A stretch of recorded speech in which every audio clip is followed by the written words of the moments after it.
बिस्मिल्लाहिर्रहमानिर्रहीम। मिली है इतनी जिंदगी वो आएगा न जाएगी, मिली है जितनी जिंदगी वो आएगा न जाएगी, मेरे लहू की पौन पौन तेरे ही काम आएगी। जनाब सदर फर्द मुअज़्ज़ज़ जज साहिबान, काबिल कदर साथ इकराम और मेरे हमसफर साथियों, अस्सलामु अलैकुम व रहमतुल्लाहि व बरकातुहू। वालेकुम सलाम। आज इस ईवान दावत में मुझे जिस मौजू पर सुखन आजमाई करना है वो है आओ बदले पाकिस्तान। जनाब सूरह वक़ार कुरान करीम में अल्लाह ताला फरमाता है इन्नल्लाह ला युग़य्यिरु मा बिक़ौमिन हत्ता युग़य्यिरु मा बिअनफुसिहिम, यानी अल्लाह ताला ने उस वक्त तक किसी भी कौम की हालत नहीं बदली जब तक वो अपनी हालत खुद न बदले।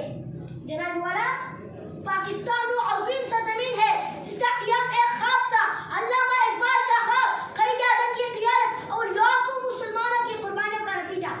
जनाब वाला पाकिस्तान को आज़ाद हुए 77 वर्ष गुजर चुके हैं। इस आते में हमने बहुत से नसीब व फराज देखे, जंगे जड़े मुश्किलात का सामना है, लेकिन जनाब वाला क्या हम उस पाकिस्तान में जी रहे हैं जिसका ख्वाब हमारे बुजुर्गों ने देखा था? क्या हमारा मुल्क वैसा बन सका है जिसकी बुनियाद इस्लाम की सुन्नत रसूलों पर रखी गई? अफसोस की जवाब नहीं में जनाब वाला हमारा मुल्क आज भी बेशुमार मसाइल का शिकार है। करप्शन, बेरोजगारी, बदअनवानी, जहालत और गुर्बत ने हमारे मुल्क की जड़ों को कमजोर कर दिया है। इन मसाइल की मौजूदगी बदल का आप कैसे पूरा हो सकते?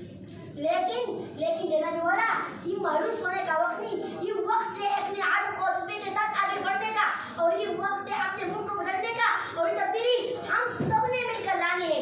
जनाब वाला सबसे पहले खुद को बदलना होगा, क्योंकि कौम की तब्दीली का सफर हर